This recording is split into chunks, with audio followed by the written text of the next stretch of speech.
my friends, I'm Professor Múcio Porto, plastic surgeon in Brazil. I'm here to invite you for our next wonderful course about facial thread lifting. This is the non-invasive procedure for facial lifting using threads. I know there are a lot of courses all around, sponsored by some companies. They teach you how to use their threads. And this is not good because we have a lot of indications, a lot of cases and different people, they need different threads. So the proposal of our courses is sponsored by the American Academy of Aesthetic Medicine is to teach you first how to analyze the face. Which case is for surgical face lifting and which case you use threads.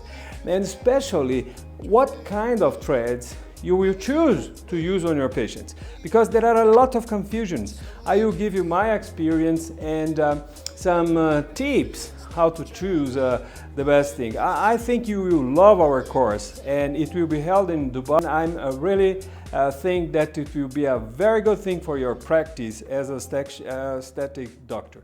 Don't lose this opportunity. I'm here waiting for you.